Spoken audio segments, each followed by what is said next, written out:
it's an important topic, as you know, and that's why you come. They say it's the topic of utmost concern, which is to actually, as believers, obviously we believe in Allah, and we don't need to, in a sense, having to prove it, but we have to all at the same time have some rational basis and some kind of tools to express our belief in God. So that's why we've come, and that's why we're here. Hasan Sharif has come from Glasgow. His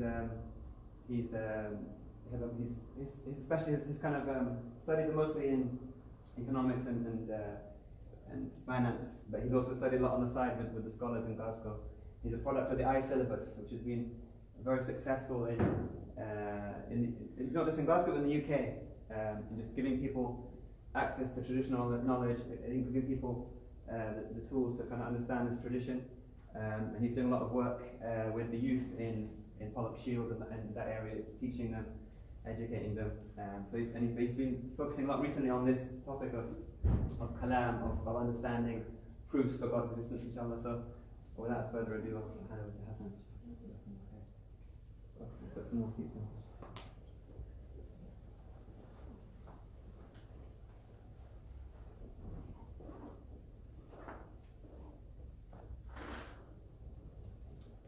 Assalamu alaikum wa rahmatullahi wa barakatuh. Jazakallah for attending today.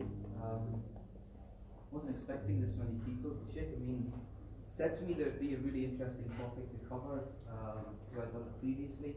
I thought, okay, let's do it. Even though I'm from Glasgow, I don't know how they will respond to myself. I've already had one insult by an old friend about what are you doing here in our city.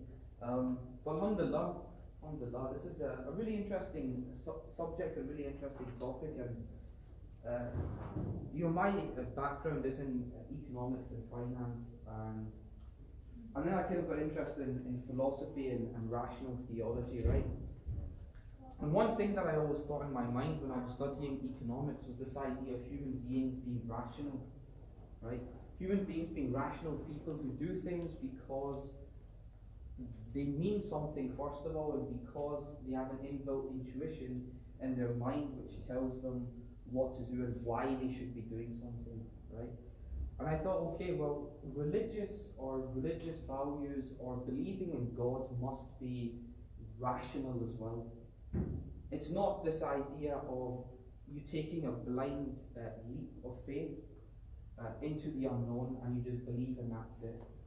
The reasoning behind that is because that's a very hollow faith to have, right? Just taking a leap of faith without understanding your creator, without understanding why you exist, without understanding your purpose of existence. Okay? So in my mind I thought, right, okay, we're studying theology, and I was studying kind of advanced theology at that time. And there was one argument which I found to be probably the best argument. It just so happens that was by a Muslim scholar, Imam al-Ghazali, rahmatullahi alayhi. Yes, Imam al-Ghazali. And he's got this idea of the Kalam cosmological argument, right, which is what we're going to be discussing today for the first part.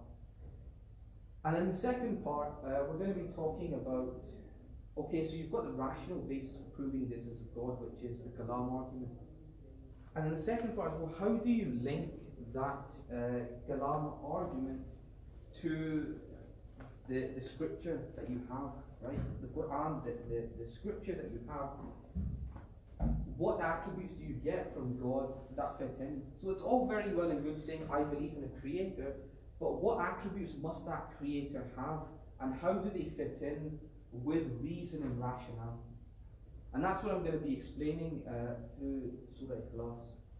And then the last part is the juicy part, right? It's the part which is the controversial part, the part which a lot of people are interested in, and the part that a lot of people who criticize Islam discuss and talk about. That is this concept of the problem of evil. Okay? And then, of course, the final bit is just a Q&A on generally what we've been discussing. So, the first part is the Kalam cosmological argument. And this was developed by Imam al-Ghazali as a rebuttal to those who said that the universe is eternal. So they were Muslim scholars who believed that the universe was eternal, meaning that it's an infinite thing that was always just there. It had no beginning, it had no end. Now Ghazali said, well, this cannot be correct. The reasoning behind it is because everything that we know, every material thing that we know of, has a beginning or has an end. It's finite, right? Every material thing that we know is finite. Therefore, this cannot be, logically, this cannot be correct, because the universe is a material thing. So he states that as everything material we know that exists has a beginning, the same must be said for the universe. Now, when we talk about the universe, we don't just talk about stars, galaxies, planets. We're talking about time, space, and all its contents. Yes, time is included. Time is a created thing, right? Because Ali is talking about time being a created thing. He therefore outlines the argument for the proof of Allah subhanahu wa ta'ala, for God, within his books, Qawaid al-Aqaid and al-Iqtisad fi al-I'tiqad. And he proves through this that the universe must have a cause for its creation. The universe could have simply not come out of nothing, right? And as for its creation, this cause must exist outside of time and space. Because remember what I said, time and space are created, limited things as well, right? So this creator, or this cause, must exist out with those things. So that's the first part. And so this is the actual argument outlined. So we have, it's deductive reasoning, which means that we're taking something from a point, and then we're going to come to a conclusion. Now the points will be major points, and we're going to come to a specific conclusion by the end, right? The first point is, everything that has a beginning of its existence has a cause of its existence. Okay? The premise too is the universe has a beginning of its existence. Therefore, the conclusion is the universe has a cause of its existence. Now, cause is simply stating that something is willing it to exist, or something is bringing it into existence. Right? That's what we mean by cause. So let's go through these two premises first and then the conclusion, and see whether or not we can actually prove these, right? So the first one is everything that has a beginning of its existence has a cause of its existence. So this comes down to a basic question: can something come out of nothing? Right? Can something come out of nothing? Is the basic question that's been asked.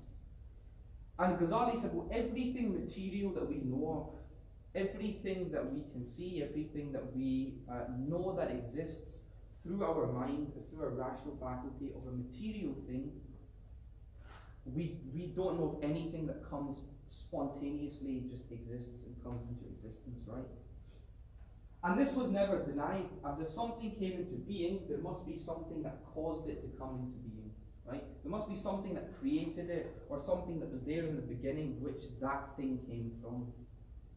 So most physicists do not deny this, as even particle accelerators are not creating something from nothing, rather they are converting one type of matter to another.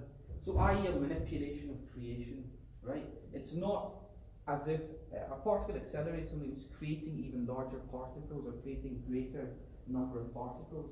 And the physicists have said that you need to be very careful when we discuss this issue, because we're not saying that they are being created from nothing, rather we're saying that they are almost being expanded, or they're getting a greater number being created, not from nothing, but from the original particles that were there, right? So there was always something there. I.e., it's a manipulation of creation, is what theologians would say. It's regarded to be a manipulation of creation, not a creation of something new. Okay? And the last point is a very important point, probably the most important point of this slide, is that we are saying that everything that has a beginning had something that made it happen. Right? Everything that has a beginning had something that made it happen. This means that we do not fall into the problem of infinite regression. And infinite regression is something which you'll hear and you hear all the time by atheists or people who are discussing God, and they'll say, well, if God created the whole universe and God created everything, then who created God? Right? This is a very simple point that people will make. Well, then who created God? If God created the whole universe and everything, then who created God? And this is the point of infinite regression, is you just can't say, well, what created that, and what created that, and what created that? It's an absurd, it's called the logical fallacy, right? It's a fallacy of logic to say that you just keep on going down and down and down and down and down, saying what created that, what created that, what created that. Now, an important point to mention is how do Muslim theologians get around that point? They get around that point by Ghazali stating that everything that has a beginning has something that caused it into existence, right? Meaning that you could have a cause which does not have a beginning, which creates those chain of reaction of the universe being created, right? Something that exists out with time and space can create time and space itself. That's perfectly reasonable and a perfectly reasonable argument to make. Now I've got a row of zeros here just to kind of highlight this point. And Imam al-Buti makes a very interesting point. He says that this is the point in the argument of infinite regression. He says that this is just a row of zeros, and we cannot put a value on this row of zeros, right? We cannot say anything about this row of zeros. We do not know where they've come from, we cannot say what they are, or even an amount. We can't even put a numerical value on it. So he says, in order for us to put a numerical value on something, we would have to put, for instance, a 1 at the beginning, or we'd have to put a 1 at the end, right? In order to make it a value which we ourselves can understand. So he says, well, this is the point, that in order for you to get out of what created that and what created that and what created that, there must, in order for you to make a statement about something, you must have something, you must have a value to something, right? There must be a value added to it. Now, if we take that to the cosmological argument, this is the point that he's making, is that if something has a beginning, it must have a cause. It must have something that created it. That's how we can evaluate something, right? So that's premise one. It's quite hefty. I know it's quite hefty, and a lot of people are looking at me like, what the heck is he talking about? But inshallah ta'ala, if you follow through for the first part, right, it'll make a lot of sense when we come to the attributes afterwards. So the premise two is the universe has a beginning of its existence. So in order for this premise to be seen as true, we must prove that the universe had a beginning. So you can't just simply say the universe had its beginning, right, and that's it. No, the onus is on someone who makes a claim, the onus is on them to prove that claim, right? The onus is on us to prove that claim. So we have two evidences which are, I've not really, they're not, I would say, controversial evidences in any way, shape or form, right? I think they're generally agreed by physicists, generally agreed by even scholars of philosophy of science, etc. about these. Which is the first one is the Big Bang singularity and Hubble's telescope. These evidences show that the universe has a beginning and therefore proves premise 2 to be true. So what I'm simply saying is this point, right? I'm simply saying that we need to prove this. We need to prove this point in red. And therefore we need evidence to show it. And our evidence is going to be the Big Bang singularity and Hubble's telescope. Right? They're going to be the two things which we're going to use to prove that point in red is correct. So Hubble's telescope discovery, and this is a very, very interesting discovery which kind of almost changed the landscape of science and physics generally, because now you have multiverse theories, etc., coming out from all of this, right? And different planets, stars, galaxies, and and all of that comes from this actual discovery. So for centuries, many scientists believed that the universe was static and stationary. So you hear this statement even made by philosophers that the universe just is, right? The universe is eternal, it was always there, and it just is there. That's the statement that will be made. And that was because even scientists believed the same thing. They believed that the universe was just static, right? It was static and stationary and was just in existence. Didn't move, it didn't move, didn't have a past. It was just there, right? However, during the early 1900s, this was found to be false. In the 1920s, Edwin Hubble, using a large 100-inch telescope, had seen distant galaxies. However, when he observed these, he had seen that by studying the light from these galaxies, they were actually moving further away. He showed this through wavelengths of light. So the galaxies were all moving on a redshift. So if I was to look through a telescope, and through wavelengths of light, anything that is moving further away from me, I would see in red, and anything that's moving closer to me, I would see in blue, right? Now he's saying, well, let's have a look at the galaxies, let's have a look at the stars, and he actually finds out, hang on a minute, they're on a redshift pattern, they're all in a redshift light wave, which means what? Which means that the universe was actually expanding. And scientists have actually said now that it's actually expanding at an increasing rate. Which means that it's not static, it's not stationary, it is consistently moving, right? So he actually proves that this original premise, or this original belief, that the universe was just stationary, the universe just is actually not true at all. The universe is actually moving. It's moving and it's actually expanding, it's accelerating in its movement forward. So that's the first proof. And the second proof is obviously a very, very famous proof known as the Big Bang, right? So it's obviously become very popular because there's a TV show called The Big Bang Theory, which is a lot of people enjoy it, and it's actually I think it's actually finished now.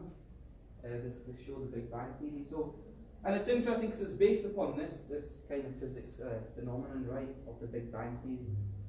So, from Hubble's telescope, from Hubble's observation, scientists have come to the conclusion that the universe began from a singular point, and from that point, space expanded with the passage of time.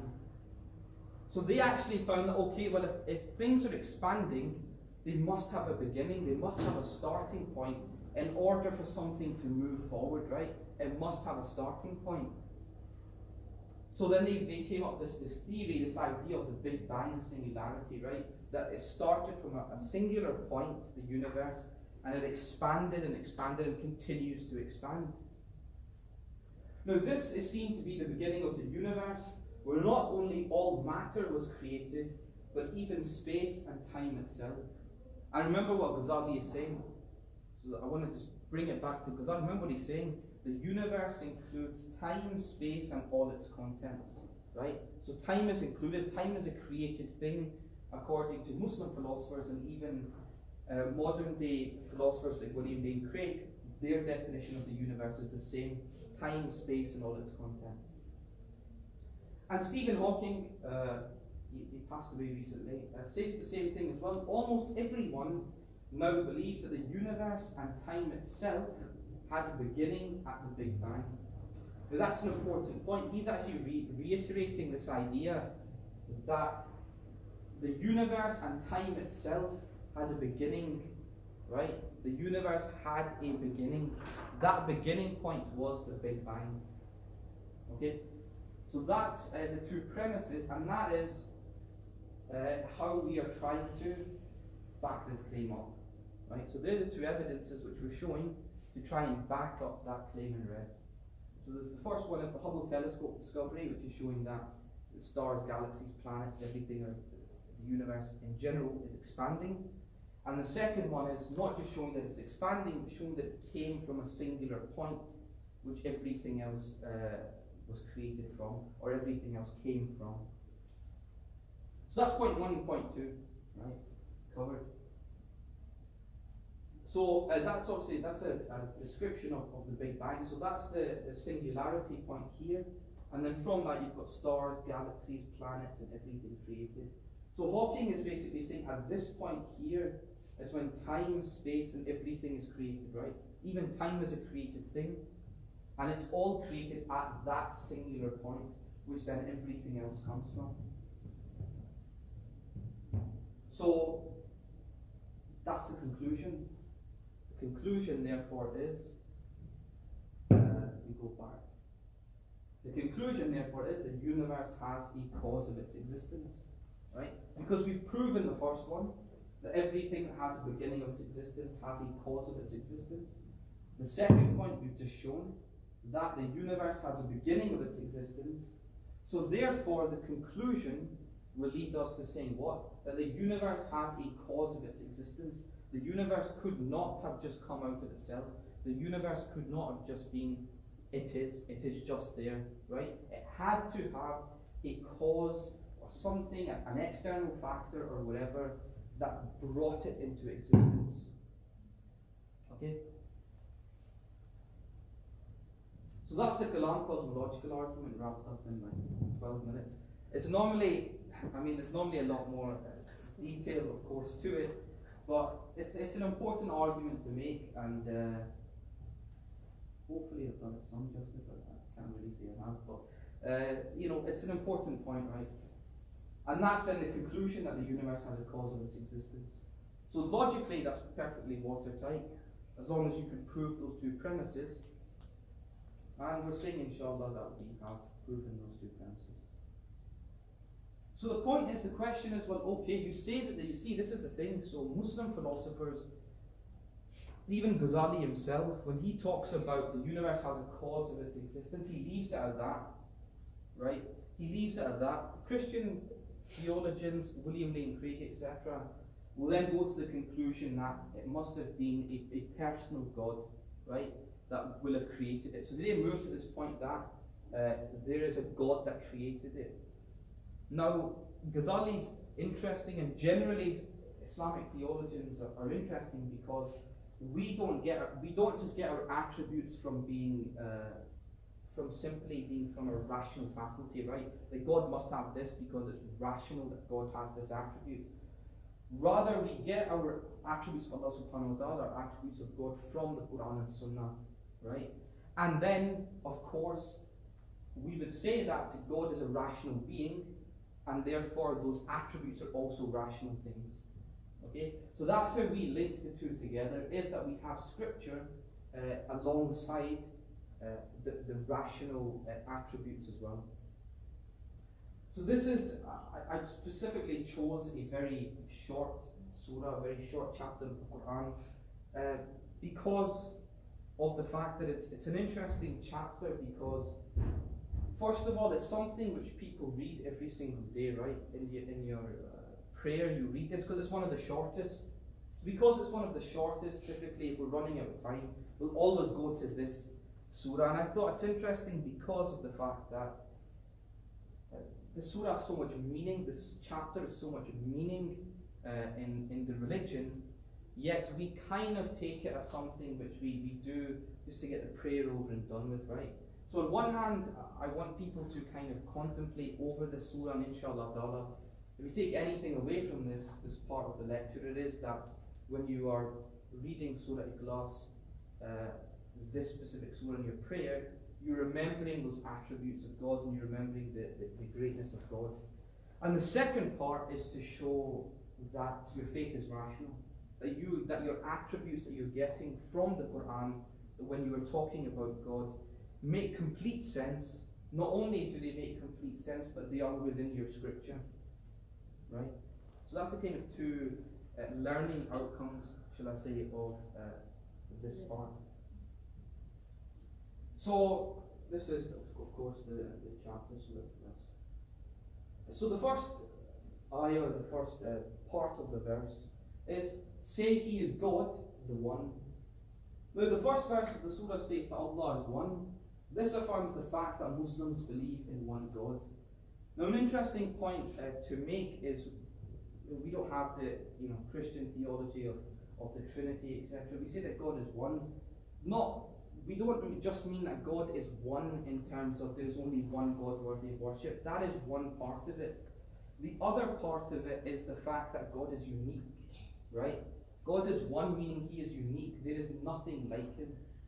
Okay? There's nothing like Him, and there is nothing that can be compared to Allah.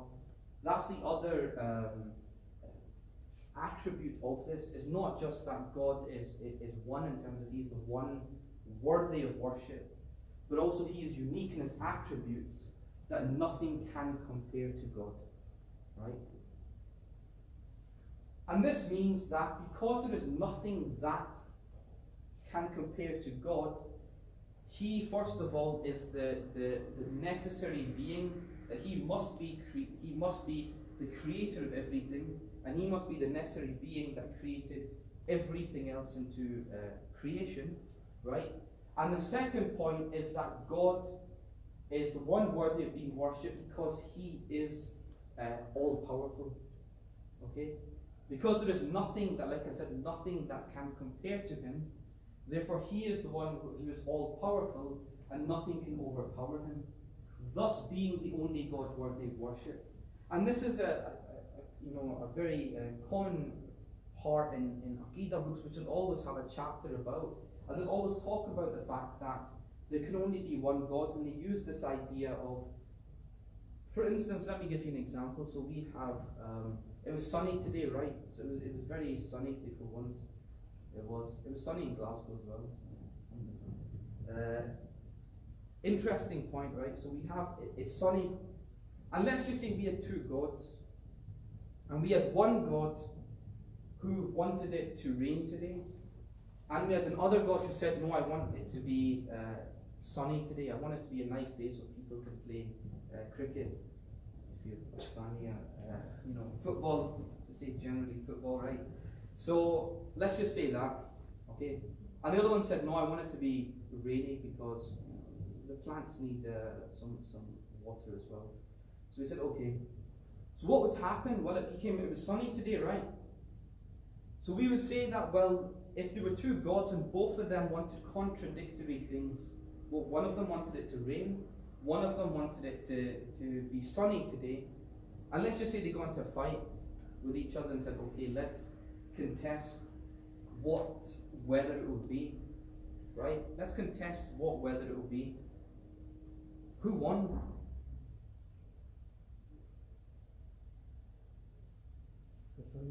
The sun, right? It wasn't a trick question, it was a very simple. Who won? The sun, right? The sun's out today. So the sun won. The sun won that war of the weather, shall we say. Now that's interesting because this is the point. That is that other God who wanted rain, is that other God all-powerful or not? So is that God who wanted it to rain, is that God all-powerful or not? No, it's not powerful, right? So this is the point that logically they say that, well, there cannot be more than one God because there would be these contradictions between it. And therefore, the one God who is all-powerful must be the one worthy of worship. So the next point is Allah, the sustainer, needed by all.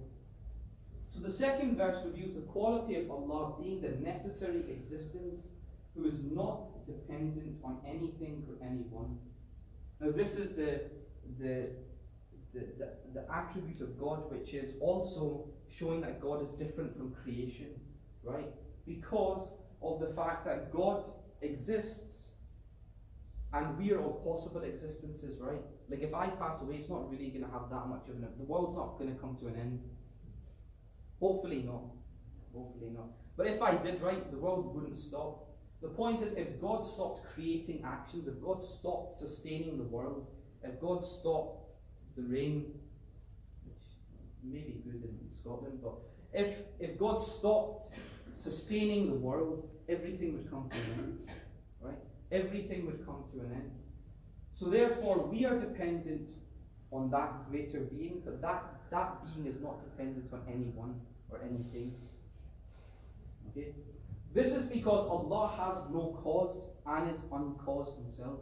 Meaning that God does not have a beginning, he was not born from anything, and therefore he can create and sustain all things.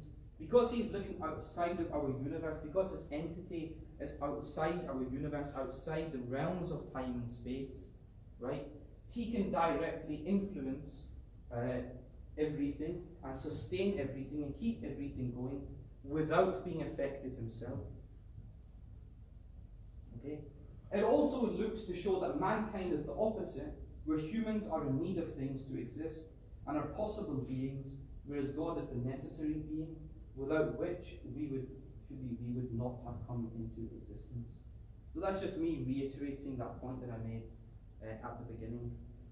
And this is an important point because it's not only showing that a lot of people think that, Qadar and Qadr is predestiny, right? This idea of God ordaining everything in his knowledge, and God is all knowledgeable and knows everything, and therefore we are basically just playing out God's plan and that's it, right? This is not actually in Islamic theology the idea of Qadar and Qadr and predestination. It's not like that, right? You have some things which are predestined, but there are other things which you are in control of yourself. Why? Because God is constantly creating actions. God is constantly creating and is constantly involved even within this universe, right? He's not just, no anthropomorphism here, but he's not just sitting back and letting, the tape play, right? It doesn't work like that. But a lot of people have this kind of wrong idea that you say it's the Qadr of Allah, it's the Qadr of Allah, and they kind of leave it alone.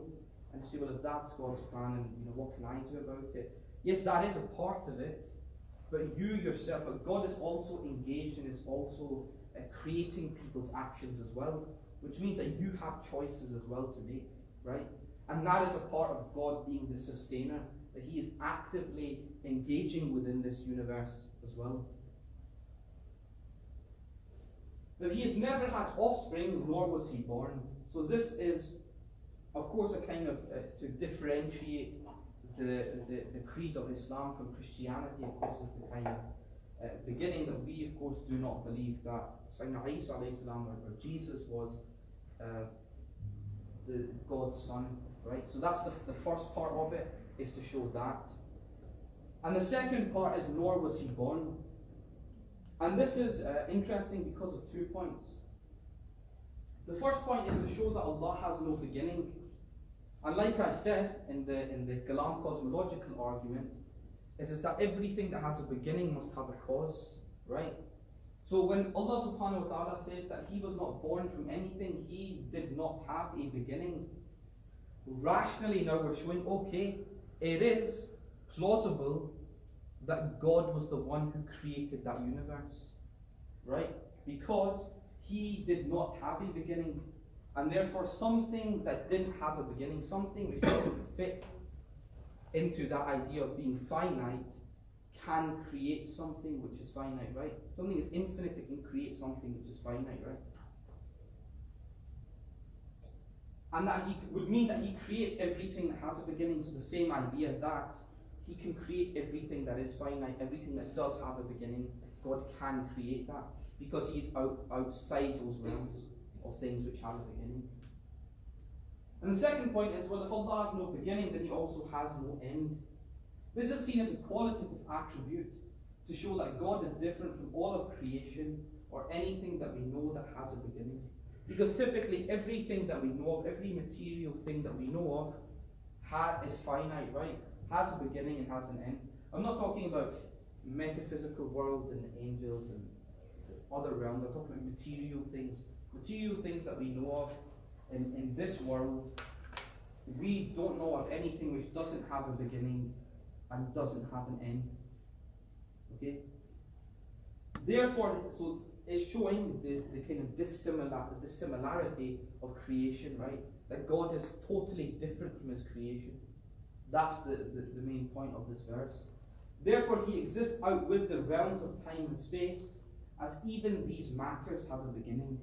So because even time and space, as Stephen Hawking said, even time and space have a beginning at the Big Bang, that God, therefore, if he is the creator of all of that, must exist out with those realms, must exist out with this creation of time and space. And the last one, the last part of the surah is, again, reiterating the point, and the Quran will do this constantly, is that it will create a structure in which it will always remind people, right? It's always reminding people of what's previously said in the surah. And one of the reasons for this is, of course, like we study this in even basic English, is that repetition is used for emphasis. Okay? So repetition is always used for emphasizing a point. And the Quran uses that same idea within the scripture, within verses itself. It's this idea that no one is comparable to him, and you cannot compare anything to God. And Allah subhanahu wa ta'ala makes that clear from this verse, showing how nothing can compare to God, and nothing can compare to him in any of his attributes. Therefore, this is the only God worthy of worship. Right? That's the point that God is trying to show us, that this is the only God. It's the only type of God that you can think of that is worthy of being worshipped. And also seeks to emphasize that God is wholly different from anything that has a beginning. So anything that you can think of, this is what the scholars always mention, is anything that you can think of that God might be, God is not. Right? Because God is greater than your imagination, God is greater than anything that you can think of. And that's kind of the point that the Quran is trying to make you ponder, and the point that the Quran is trying to make you understand within this surah. So inshallah, I mean, alhamdulillah, when you pray and you think of this verse, you think of this surah, right, and you're reading it in your prayer, or you're hearing people read it, I mean, hopefully some of these points will come to your mind. Not saying all of them, of course, but hopefully some of these points will come to your mind, and it will just be a constant reminder of God for you, inshallah. And on the other part is the rational attributes that you've now got, right? These rational attributes which say, okay, our reason says that, and yes, it fits in with what the Kalam cosmological argument is saying, to make a watertight argument of God being the cause for the universe to exist. Okay, so I think I'll take a break for 1-2 minutes, inshallah, because my voice needs a bit of a break, to be honest. So we'll start back in 1-2 minutes.